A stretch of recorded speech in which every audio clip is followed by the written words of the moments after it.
My hands trembled as I stared at the photograph, not because of what I saw, but because of what it meant. The smiling woman, the two children, and my husband. My husband of 12 years, with his arms wrapped around them like they were his entire world. But here's the thing that made my blood run cold. This photo was taken last weekend. The same weekend he told me he was at a business conference in Seattle. The same weekend I sat alone in our empty house, missing him. The same weekend his other family celebrated his daughter's birthday. Yes, his daughter. A daughter I never knew existed. My name is Sarah Mitchell, and this is the true story of how I discovered my picture-perfect marriage was actually the greatest lie ever told to me. But more importantly, this is the story of how I made him pay for every single second of that lie. If you want to hear real stories of betrayal, revenge, and justice, stories that will make you question everything you thought you knew about trust, then subscribe right now, because this channel brings you true family dramas that will shock you, stories that will make you feel every emotion, and endings that will leave you speechless. Hit that subscribe button and the notification bell because you won't want to miss what happens next. Let me take you back to where this nightmare began. 15 years ago, I met David Mitchell at a charity gala in Manhattan. I was 26, working as a junior architect at a prestigious firm, and he was 32, already a successful investment banker. He wasn't just handsome, he was magnetic, the kind of man who walked into a room and changed the entire atmosphere. Our first conversation lasted 4 hours. We talked about architecture and finance, about dreams and ambitions, about the kind of life we wanted to build. He told me he'd been focused on his career for so long that he'd forgotten what it felt like to connect with someone. I told him I'd been waiting for someone who understood that success meant nothing without someone to share it with. 3 months later, he proposed on the rooftop of the building where we first met. 6 months after that, we were married in a ceremony that made it into the society pages. Everyone said we were the perfect couple, the power couple, the kind of partnership that other people envied. And for 12 years, I believed it too. David was everything a husband should be: attentive, successful, generous. He remembered every anniversary, every birthday, every small detail that mattered to me. When my father died, he held me through countless sleepless nights. When I wanted to start my own architecture firm, he supported me financially and emotionally. When I had the miscarriage that left me devastated, he was the one who convinced me we could try again, that we had time, that our love was enough. We lived in a beautiful brownstone in Brooklyn. We vacationed in the Hamptons every summer and Aspen every winter. We attended gallery openings and charity events. We had couple friends who we'd known for years. We had inside jokes and shared dreams, and a life that looked absolutely perfect from the outside. But there were small things, little inconsistencies that I explained away because I trusted him completely. The business trips that seemed to happen every other weekend. David always said finance was demanding, that clients needed FaceTime, that building relationships meant being available. I understood. I was building my own business. I knew about sacrifice. The phone calls he'd take in another room. He said it was about client confidentiality, about sensitive financial information that couldn't be discussed openly. I trusted him. Why wouldn't I? The way he'd sometimes smell different when he came home from trips. Different laundry detergent, he'd say. Different hotel soaps. I never questioned it. The credit card statements he insisted on handling himself. He was the finance expert, after all. He managed our investments, our retirement accounts, our entire financial future. I focused on my architecture firm. We divided our responsibilities. It made sense. Until the day I decided to surprise him. It was our 12th anniversary, 3 weeks away. I wanted to do something special, something unexpected. David had mentioned he'd be in Boston for a conference that weekend. I thought, why not fly up, book a romantic dinner, surprise him at his hotel? I called his secretary, Michelle, who'd been with him for 8 years. Sweet woman, always remembered to send me flowers on my birthday from David's office. Michelle, hi, it's Sarah. I need a huge favor. Of course, what can I do for you?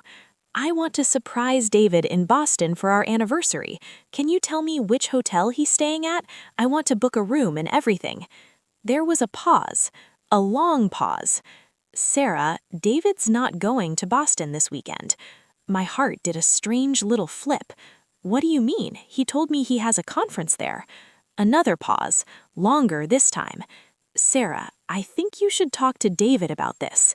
Michelle, please, just tell me, where is he going? Her voice dropped to almost a whisper. Sarah, he's been taking personal days every other weekend for the past few years. He told me specifically never to schedule anything during those weekends. He said they were for family time. Family time. The words echoed in my head like a death sentence. Family time with me? I asked, even though I already knew the answer. I thought so. I'm so sorry, Sarah. I thought you knew. I hung up. My hands were shaking. My mind was racing. Family time? What family time? We barely spent weekends together because of his conferences and business trips. I sat in my home office, staring at nothing, trying to make sense of what I'd just heard. There had to be an explanation, a reasonable explanation. Maybe he was planning a surprise for our anniversary. Maybe he was working on some secret project. Maybe... I grabbed my laptop. If he was taking personal days, they had to be going somewhere. We shared a credit card account for all our personal expenses. I'd never looked at the statements carefully before. David always handled them. But they were right there in my email, every month, automatically sent. I opened my email, searched for the credit card company, found statement after statement going back years. And there it was. Every other weekend, like clockwork, charges in Westchester, a suburb about an hour north of the city. Grocery stores, restaurants, a pediatrics office. A pediatric. My vision blurred. I couldn't breathe. I couldn't think. I scrolled back further. The charges went back 8 years. 8 years of grocery stores and family restaurants and, oh God, toy stores, children's clothing stores, a place called Melody's Dance Academy. I was going to sick. But I needed proof. I needed to know for sure. I needed to see it with my own eyes. I grabbed my phone and called a private investigator. I didn't even know I was going to do it until I heard myself speaking. I need you to follow my husband. I need photos, videos, everything. I need to know where he goes, who he sees, what he does. I need the truth. The investigator's name was Marcus Chen. He was professional, discreet, and devastatingly efficient. Mrs. Mitchell, I'll be honest with you.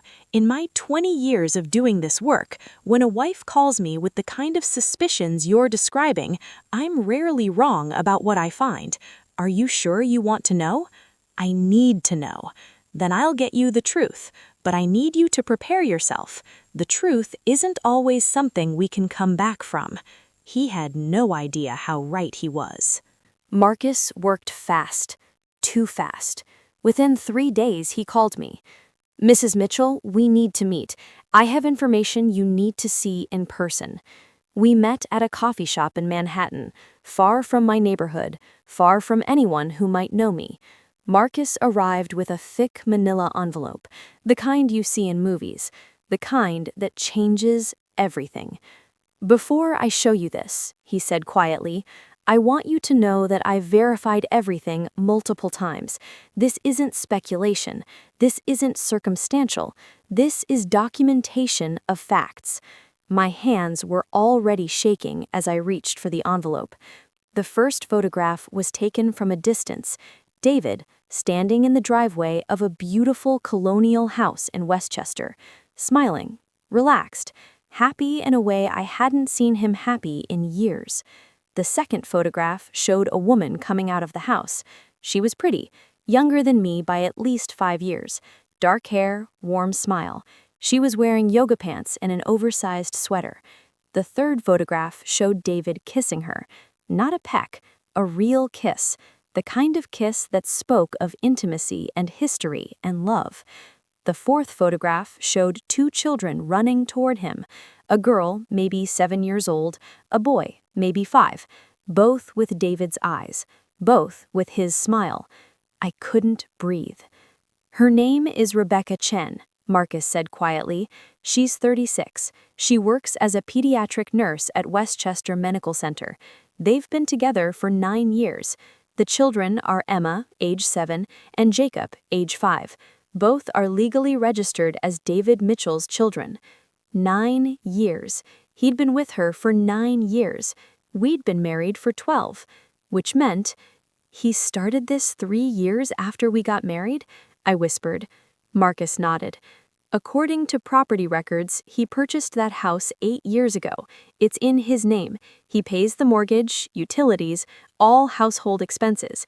He's listed as living at your Brooklyn address for tax purposes, but he spends every other weekend and some weekdays at the Westchester house. Some weekdays? He tells you he's traveling for business. Sometimes he is, but sometimes he's 45 minutes north playing house with his other family. Other family. The words felt like knives. There's more, Marcus said, and I didn't think my heart could break any further, but apparently it could. He pulled out more documents. Birth certificates. Both children listed David as the father. School records showing David as an active, involved parent. Photos from birthday parties, school events, family vacations. This isn't a kept woman situation. This isn't an affair. This is a full, complete, parallel life. He's a father to those children. He's a partner to Rebecca. He attends their school events. He coaches the boys' soccer team. He's not just present, he's committed. I stared at a photograph of David pushing Emma on a swing. The joy on his face was genuine, real, the kind of joy I thought he saved for me. How? I whispered. How did he manage this? How did no one find out? He's meticulous, Marcus said. He uses the Westchester address for all their documents. He has a separate phone for that Westchester life. He keeps his lives completely compartmentalized. Rebecca thinks he travels for work half the time. You think he travels for work half the time. But really, he's just splitting himself between 2 lives. Does she know about me? Marcus hesitated. I don't think so. I've been watching the house. She acts like a woman who's in a committed relationship with an often absent partner, not like a woman who knows she's part of an affair. So we were both victims, both of us believing we had a man who loved us, both of us building our lives around a lie. There's one more thing, Marcus said, and I didn't think my heart could break any further, but apparently it could. He pulled out more documents. Birth certificates. Both children listed David as the father. School records showing David as an active, involved parent.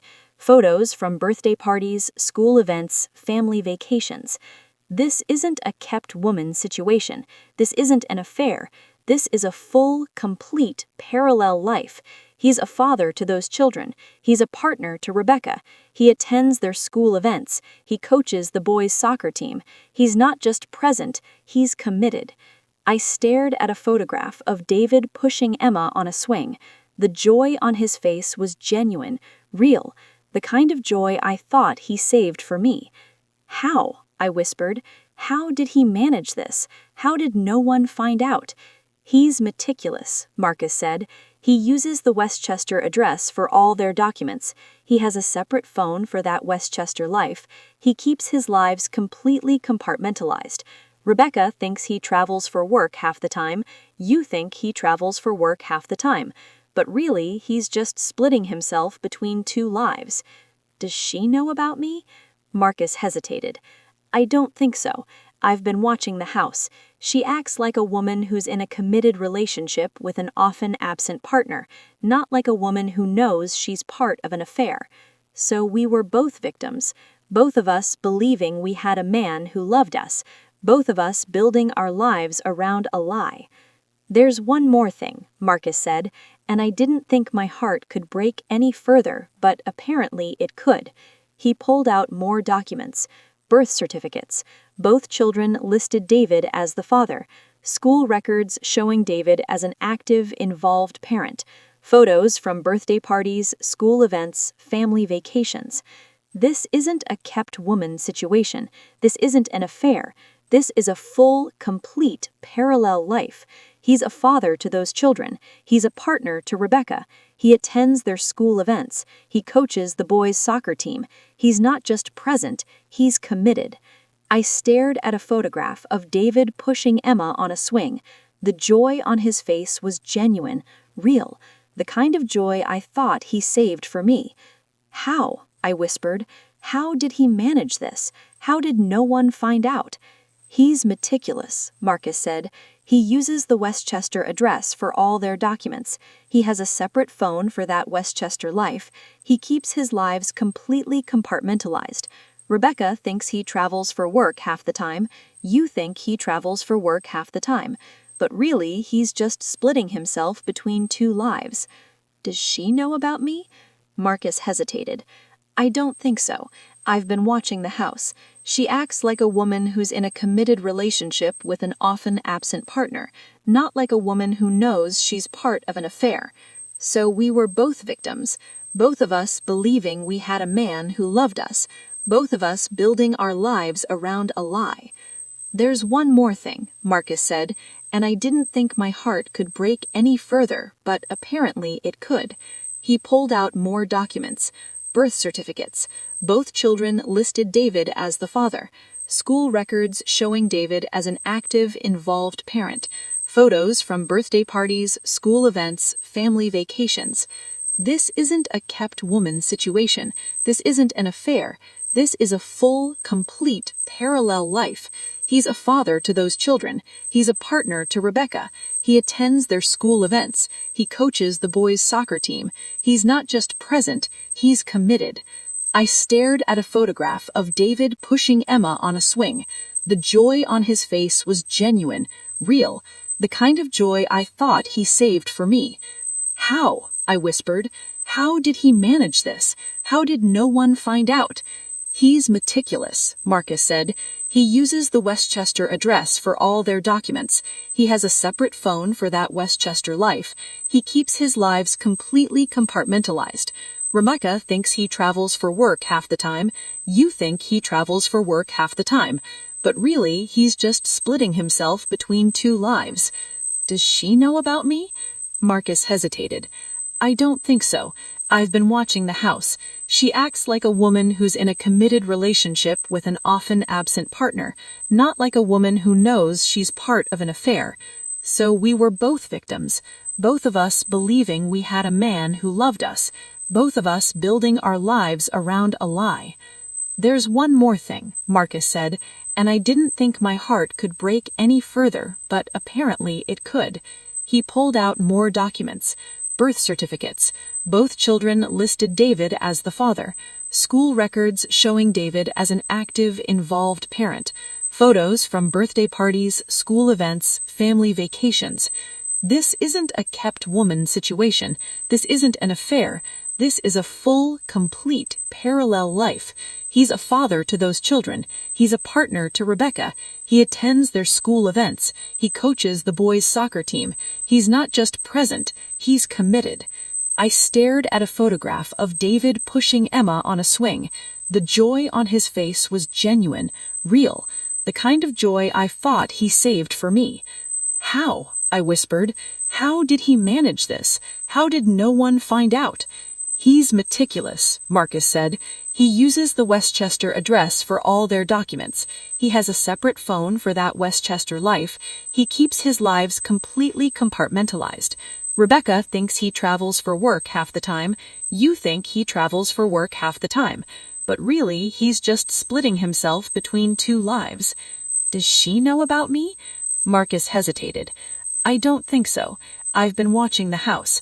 She acts like a woman who's in a committed relationship with an often absent partner, not like. There were messages about his work stress, his worries, his dreams, all the things he should have been sharing with me, but he was sharing them with her too, living fully in both worlds, giving us each exactly half of himself.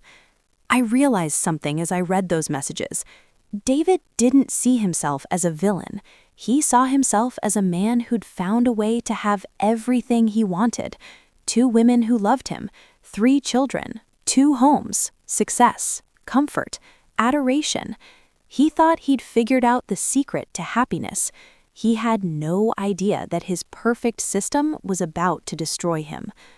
I needed help. This wasn't something I could do alone. I called my best friend, Victoria.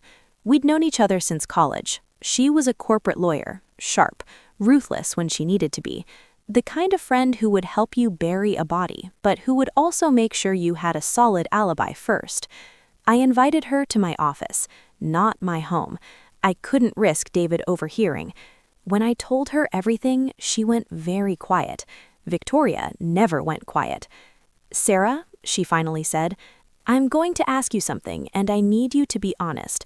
Do you want revenge, or do you want to rebuild your life?" "Both," she smiled. "Then we're going to need a team." Over the next week, Victoria assembled exactly that, a team of professionals who specialized in taking down men like David. First, there was Margaret Chen, a divorce attorney known for destroying wealthy husbands in court. She'd represented wives in some of the most high-profile divorces in New York. She didn't just win cases, she annihilated the opposition. "Your husband has made several critical mistakes," Margaret told me at our first meeting. "He's hidden assets, which is illegal. He's committed fraud by maintaining separate financial lives. He's violated the terms of your marriage contract. And most importantly, he's been incredibly sloppy about documentation. We can use all of this." Then there was James Rodriguez, a forensic accountant who specialized in finding hidden money. "Give me 2 weeks," he said. "I'll find every penny he's hiding." And finally, there was Catherine Walsh, a private investigator who focused specifically on men leading double lives. "I've seen this pattern before," she said. "These men think they're untouchable. They think they're smarter than everyone else. But they always make mistakes, and when they fall hard." Victoria coordinated everything. She created a timeline, a strategy, a plan that would systematically dismantle David's entire world. "Here's what we're going to do," she explained, laying out documents across the conference table in her office. "First, James will document every illegal financial transaction, every hidden account, every instance of fraud. That gives us leverage. Second, Catherine will document his double life in exhaustive detail. We need timestamps, locations, witnesses, everything that proves he's been lying for years. Third, Margaret will file for divorce with a petition that includes evidence of adultery, fraud, and financial misconduct. But we're not filing yet." I frowned. "Why not?" Victoria smiled. It wasn't a nice smile. "Because we're going to make sure Rebecca knows the truth first." My heart skipped a beat. "What?" "Think about it, Sarah. Rebecca is a victim too. She believes David is her committed partner. She has no idea about you. When she finds out, she's going to be devastated and angry, and she's going to be a powerful ally. I'm going to tell her? I want you to show her, with evidence, with documentation, with everything we've gathered, and then we're going to give her the opportunity to stand with you against him." It was brilliant and terrifying. What if she doesn't believe me? "She will," Catherine said quietly, "because we're going to give her proof she can't deny." Over the next 3 weeks, the team worked. James found everything: 6 secret accounts, 2 hidden properties, the consulting business, investment portfolios David had never mentioned. In total, David had hidden over $2 million in assets. $2 million. Money that legally belonged to both of us. Money he'd stolen to support his double life. Catherine documented everything else. She had videos of David arriving at the Westchester house, photos of him at Emma's dance recitals, footage of him coaching Jacob's soccer team. She even had recordings of him introducing Rebecca as his partner at neighborhood events. Margaret prepared legal documents that would destroy him: divorce petitions, fraud charges, demands for all hidden assets plus damages. She was ready to go to war. But first, we had to tell Rebecca. I stood outside Rebecca's hospital, watching her walk to her car after her shift. She looked tired. She was wearing scrubs decorated with cartoon animals. Her hair was pulled back in a ponytail. She looked normal, kind, like someone who'd never intentionally hurt anyone. She wasn't the villain. Neither was I. David was the villain. I took a deep breath and walked toward her. "Rebecca Chen?" She turned, startled. "Yes?" I held out my hand. "My name is Sarah Mitchell. I'm David Mitchell's wife." The color drained from her face. "I need you to know that I'm not here to attack you. I'm here because we both deserve the truth, and I think you need to sit down for what I'm about to tell you." She stared at me. "You're lying." I wish I was. I held up my left hand, showing my wedding ring. Then I pulled out my phone and showed her a photo from our wedding. David in a tuxedo, me in a white dress, both of us smiling like we just won the lottery. Rebecca's legs seemed to give out. She leaned against her car. I don't understand."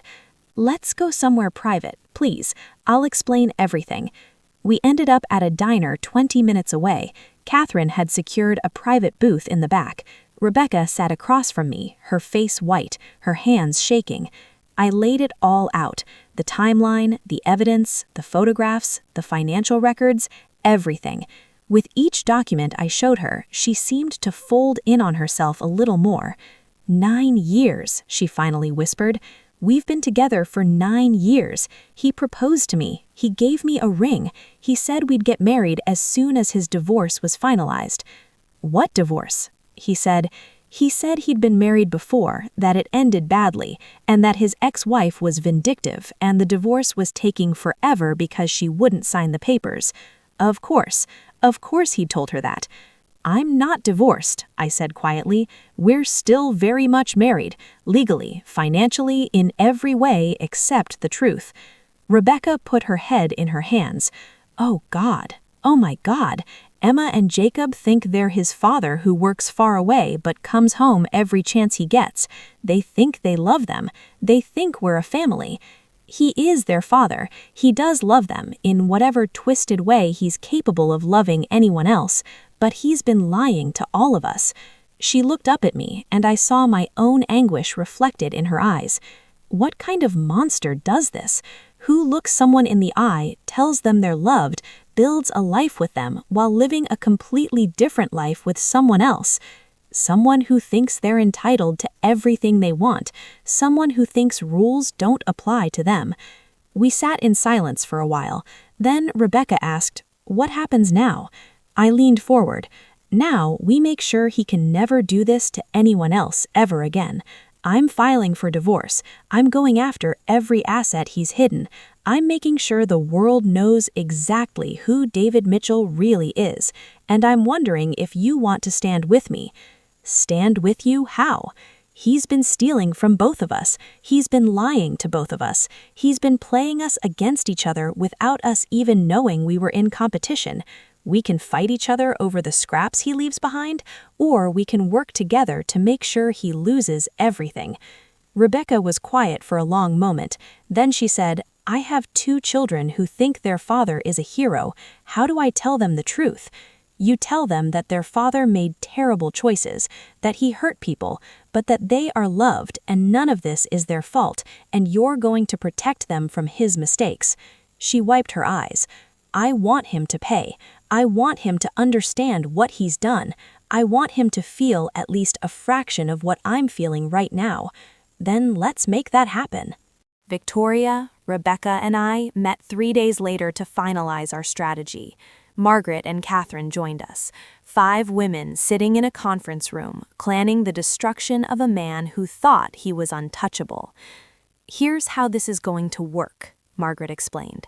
Sarah will file for divorce first. We'll include evidence of adultery, fraud, and financial misconduct. We'll demand full disclosure of all assets and will request the maximum possible settlement.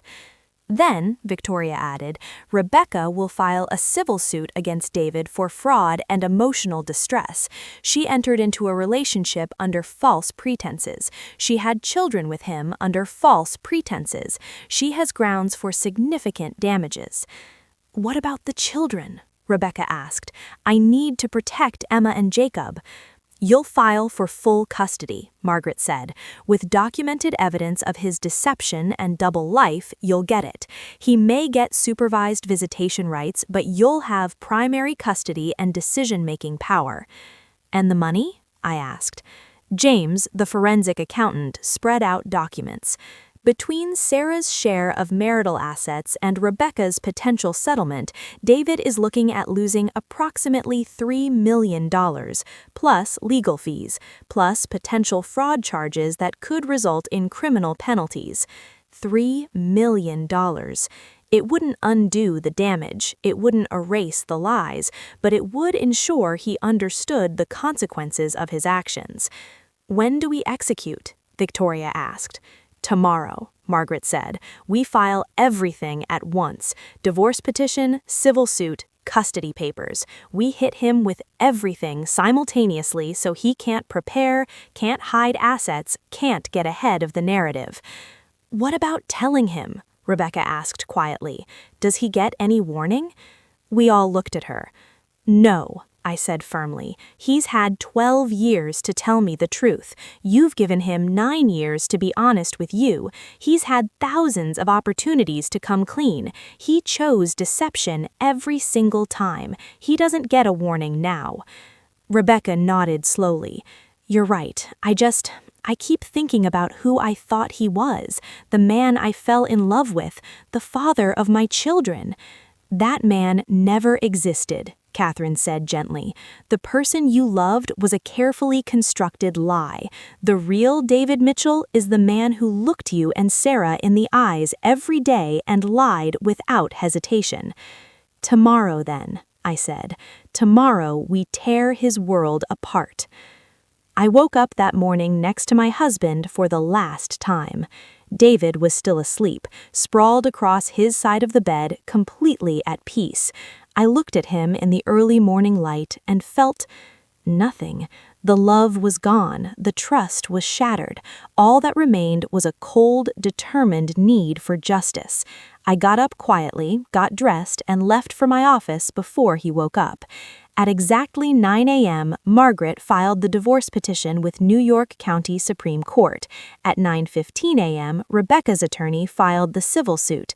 At 9:30 a.m., the custody papers were filed. By 10 a.m., David's world began to implode. His lawyer called him first.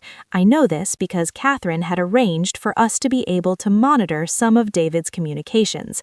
It wasn't strictly legal, but at this point we were past caring about his privacy.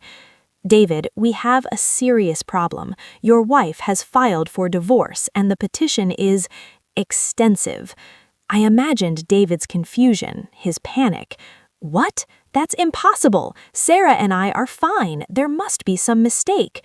There's no mistake. She's included evidence of adultery, fraud, and financial misconduct. She's demanding full disclosure of all assets and a significant settlement. David, she has documentation, bank records, property records, photographs. This is serious. Photographs of what? Of you with another woman and children. David, what the hell is going on? The second call came from Rebecca's attorney. I listened to Rebecca describe this conversation later.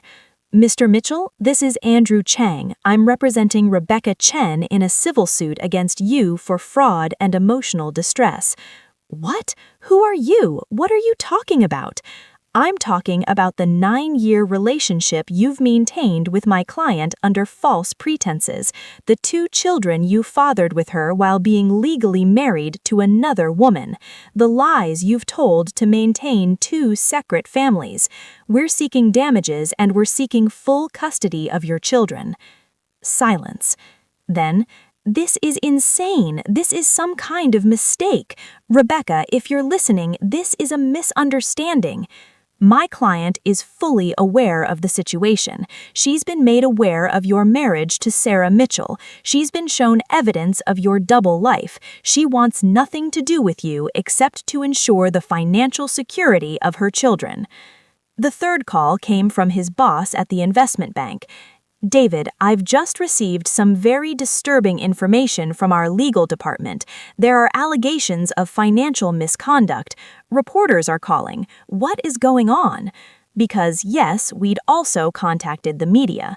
Not mainstream media, but financial industry publications, legal blogs, websites that covered white-collar crime. Within hours, the story was spreading. Manhattan investment banker accused of maintaining double life, hiding assets, defrauding multiple victims. David's perfect reputation was disintegrating in real time. By noon, he was calling me. I let it go to voicemail. Sarah, please, we need to talk. I don't know what's happening, but we can fix this. Call me back, please. By 2 p.m., he was at my office demanding to see me. I made him wait for an hour. When I finally let him into my office, he looked like he'd aged 10 years. His face was pale, his hair was disheveled, his hands were shaking. Sarah, please, you have to explain. I sat behind my desk, calm, collected, in control. Explain what, David? Explain how you've been living 2 separate lives for 9 years? Explain how you have 2 children I didn't know existed? Explain how you've been stealing money from our marriage to support your other family? Please, I'm dying to hear this explanation. He collapsed into a chair. I never meant to hurt you. But you did. For 9 years, you hurt me every day with your lies. It started as a mistake. I met Rebecca at a work event. We connected. It was supposed to be a one-time thing. But then she got pregnant, and I couldn't abandon her. I couldn't abandon my child. So you abandoned me instead, emotionally, while staying married to me legally, while pretending everything was fine. I love you both. I didn't want to lose either of you. I laughed, actually laughed. You love us both, David? Love doesn't look like this. Love doesn't involve lying every single day. Love doesn't mean stealing money. Love doesn't mean letting your wife grieve a miscarriage alone while you're welcoming a baby with another woman. He looked up sharply. You know about that? I know everything, every lie, every secret, every hidden account, every property you bought, every message you sent. I know all of it. What do you want? Money? You can have whatever you want. Just don't destroy me. I don't want your money, David. I want justice. I want you to understand that actions have consequences. I want everyone to know who you really are. You'll fight this. I'll fight you in court. You won't win.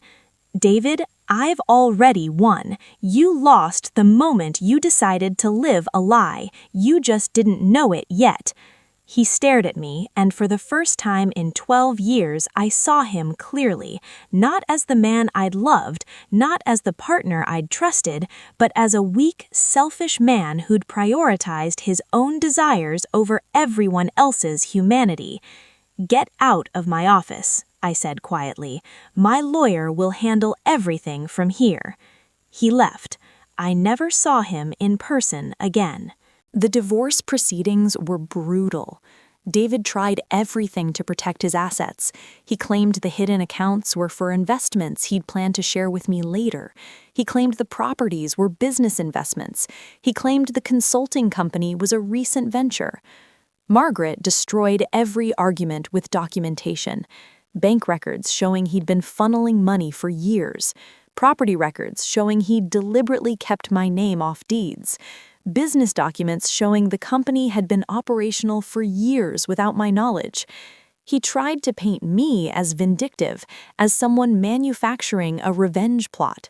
Margaret showed the court timeline after timeline of his deception. Photographs, messages, witness statements. He tried to claim he'd told me about Rebecca, that I'd known all along. I provided phone records, emails, and testimony from friends and family, all confirming I'd had no idea. The judge was not sympathetic. "Mr. Mitchell," Judge Rodriguez said during one particularly contentious hearing, "you maintained two separate families for nearly a decade. You systematically hid assets from your legal spouse. You committed fraud on multiple levels. This court finds your behavior not only morally reprehensible, but legally actionable." Rebecca's case was equally devastating. Her attorney presented evidence of the false pretenses under which she'd entered the relationship, the promises David had made, the lies about his divorce, the emotional and financial toll of believing she was in a committed partnership when she was actually part of a deception. David tried to argue that he'd been a good father to Emma and Jacob, that he'd provided for them, that he deserved custody rights. The judge reviewed the evidence of his deception and ruled swiftly. "Mr. Mitchell, you've demonstrated a fundamental lack of integrity and honesty. While you are the biological father of these children, you've created an environment of instability and deceit. Primary custody is awarded to Miss Chen. You will have supervised visitation rights pending a psychological evaluation." Supervised visitation. For a man who'd coached soccer teams and attended dance recitals. Now he'd see his children only with a court-appointed monitor present. The financial settlement came next. I was awarded 60% of all marital assets, including the hidden accounts and properties. David would have to liquidate investments, sell properties, and pay me approximately $1.8 million. Rebecca was awarded $900,000 in damages for fraud and emotional distress. David was also responsible for child support at the maximum level the state allowed. In total, he lost $2.7 million. His reputation, his career at the investment bank, which let him go due to the ethical concerns surrounding his conduct, his relationship with his children. Everything he'd built on lies crumbled to dust. 6 months after the divorce was finalized, I sold the Brooklyn brownstone. Too many memories, too many years of living a lie. I bought a penthouse in Manhattan with views of the city skyline. A fresh start, a new chapter. My architecture firm thrived. The publicity from the case, while initially uncomfortable, actually brought me respect. I became known as someone who wouldn't be victimized, who fought for what was right, who had the strength to rebuild. Clients wanted to work with someone who had that kind of determination. Rebecca and I became unlikely friends. Not close friends, the wounds were still too fresh, but we talked regularly. We supported each other through the trauma of rebuilding our lives. She moved to a smaller house in a different town, a fresh start for her and the children. She was in therapy, helping Emma and Jacob process their father's betrayal. It was hard, she told me, but they were resilient. They were healing. "The kids asked about you," she told me during one of our calls. "They wanted to know if you were okay." "What did you tell them?" "I told them you were strong, that you were building a beautiful new life, that sometimes the bravest thing we can do is walk away from lies and toward truth." David, meanwhile, fell apart. Without his job, without his reputation, without his families, he spiraled. I heard through mutual acquaintances that he'd moved to a small apartment in Queens, that he was doing consulting work for a fraction of his previous salary, that he was drinking too much, that he was bitter and angry and blaming everyone but himself. I felt nothing. Not satisfaction at his downfall, not pity for his circumstances, just emptiness where my feelings for him used to be. One day, about 8 months after everything ended, he sent me an email. "Sarah, I know I don't deserve your forgiveness. I know I destroyed everything good in my life. I know I hurt you in ways I can never fix, but I need you to know that I did love you. I still love you. I made terrible choices, but my feelings were real. I hope someday you can find peace with what happened. I hope you find happiness. You deserve better than what I gave you. I'm sorry. I'm so, so sorry." I read it once. Then I deleted it. His apologies didn't matter anymore. They didn't undo the damage. They didn't erase the lies. They were just words from a man who'd finally realized the cost of his choices. Too little, too late. A year after my divorce was finalized, I met someone new. His name was James Chen. Yes, related to Marcus Chen, the private investigator who'd helped me find the truth. His younger brother, actually. James was an architect too. We met on a professional conference. We talked about design and structure and the way buildings could tell stories. He was kind, honest, transparent in a way that felt revolutionary after years of deception. On our third date, I told him everything about David, about the secret life, about the revenge and the justice and the aftermath. He listened quietly. Then he said, "Thank you for trusting me with that. I can't imagine how hard it was to go through, but I want you to know that I see who you are now, not who you were in that relationship. I see your strength, your integrity, your capacity to rebuild. That's who I'm interested in knowing." We took things slowly. I'd learned the hard way that trust wasn't something to be given freely. It had to be earned through consistent honesty, through transparency, through actions matching words. James earned it. He introduced me to his family immediately, his parents, his siblings, his nieces and nephews. There was no hidden life, no secret phone, no weekends he couldn't explain. He was exactly who he appeared to be. And slowly, carefully, I allowed myself to believe in love again. Not the naive, blind love I'd had with David. This was different.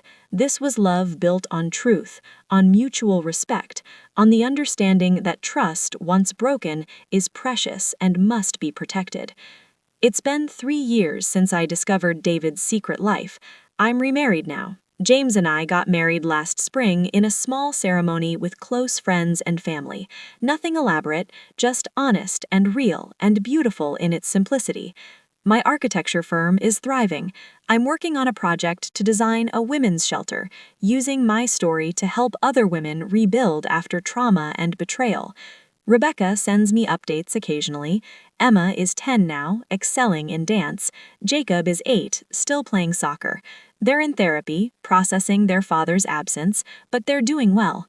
Rebecca met someone too, a teacher at Jacob's school, someone who knew about her past and loved her anyway. David, I don't know much about David anymore. I heard he moved to another state, that he's working in a small financial firm, that he's alone. Sometimes people ask me if I feel guilty about destroying his life. I don't. I didn't destroy his life. He did that himself, with every lie he told, with every secret he kept, with every moment he chose deception over honesty. I just made sure he faced the consequences, because that's what justice looks like. Not revenge, not vindictive destruction, just consequences, accountability, the understanding that actions matter, that lies have costs, that you can't build a life on deception and expect it to stand forever. People also ask me if I'd do anything differently. I wouldn't. Every step I took, from hiring Marcus Chen to working with Rebecca to executing the legal strategy, was about reclaiming my power, about refusing to be a victim, about standing up and saying, "No, this is not okay. You will not treat me this way without consequences." That's not revenge. That's self-respect. My story isn't unusual. There are thousands of women out there who've discovered betrayals, who've faced lies, who've had to rebuild from ashes. If you're one of those women, I want you to know something. You are not alone. You are not weak for trusting someone who betrayed you. You are not crazy for feeling devastated. And you are not powerless. You have options. You have strength you don't even know about yet. You have the capacity to rebuild something better than what you lost. Don't let anyone make you feel like seeking justice makes you vindictive. Don't let anyone tell you to take the high road when the high road means being walked all over. Don't let anyone convince you that standing up for yourself is the same as being cruel. You deserve truth. You deserve respect. You deserve a life built on honesty, not lies. And if someone has taken that from you, you deserve to fight back and reclaim it. That's my story. The story of how I discovered my husband's secret family and how I made sure he paid for every lie he ever told me. I hope it helps someone out there